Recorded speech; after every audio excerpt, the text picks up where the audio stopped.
Hi friends, Siragadikka ஆசை சீரியலில் நாளைக்கு என்ன நடக்க போகுதுன்னு பார்க்கலாம். வாங்க வீடியோக்குள்ளே போகலாம். நம்ம சேனல் இன்னும் சப்ஸ்கிரைப் பண்ணாதவங்க சப்ஸ்கிரைப் பண்ணிக்கோங்க. நம்ம பார்வதியோட பிறந்த நாளுக்கு அங்கே யோகா கிளாஸுக்கு வர்றவர் அத்தனை கிஃப்ட் வாங்கி கொடுக்குறாரு. அதை பார்க்க மீனாவோட மாமியாருக்கு கொஞ்சம் கடுப்பாக தான் ஆகுது. இதை கேக் கட் பண்ணனா அப்படின்னு சொன்னப்போ கூட கோவம் வந்துடுது. ஃபஸ்ட்டு கிளாஸ் எல்லாம் கவனிங்க அப்படின்னு சொல்கிறது எல்லாம் அவங்க ஃப்ரெண்டு கேட்டுட்டு தான் இருக்காங்க. அதாவது மீனாவுக்கு ஆப்போசிட்டாக இருக்காங்க இல்லையா, பூ வியாபாரம் பண்ணிக்கிட்டு அவங்க கேட்டுட்டு நோட் பண்ணிட்டு தான் இருக்காங்க.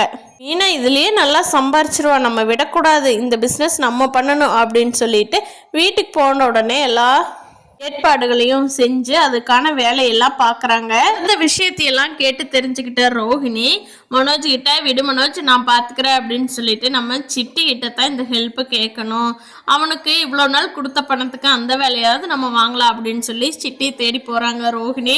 அப்போது சிட்டி சொல்கிறாரு, நான் உனக்கிட்ட ஆல்ரெடி பெர்மனன்ட் செட்டில்மெண்ட்டாக பணம் கேட்டிருந்தேன்ல ரோஹிணி, அதை நீ கொண்டு வந்து கொடு, இது லாஸ்ட்டு, இந்த வேலை நான் செஞ்சு தரேன், இதோட நம்ம பழக்க வழக்கத்தையே முடிச்சுக்கலாம் அப்படின்னு சொல்கிறாங்க.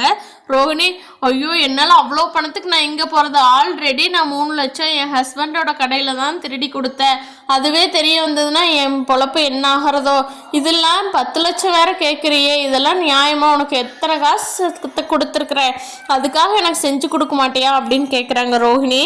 கண்டிப்பாக சிட்டி இந்த இனிமேல் அமௌண்ட் கொடுக்காம வேலை செய்யவே மாட்டா, கண்டிப்பாக ரோஹிணி மாட்ட தான் போகிறாங்க இந்த வேலைக்கு. பார்க்கலாம் ஃப்ரெண்ட்ஸ். விஜயா அவங்க வீட்டுக்கார்ட்ட பேசுகிறாங்க, ஏங்க பார்வதி இந்த வயசுலேயும் காதல்லாம் வருமாங்க, 60லும் காதல் வருமாங்க அப்படின்னு சொல்லி விஜயா வீட்டுக்காரர்கிட்ட, பார்வதிக்கு ஒரு ஆள் ரொம்ப ப்ரப்போஸ் பண்ணுற மாதிரியே பண்ணிகிட்ருக்காங்க, எனக்கு முதல்ல வந்தவங்கனால தான் பிரச்சனையாக இருந்தது, இப்போ வீட்டுக்காரனால பிரச்சனையாகி எங்கே யோகா கிளாஸ் நடத்த முடியாமல் போயிடுமோன்னு பயமாக இருக்குதுன்னு புலம்பிகிட்டு இருக்காங்க.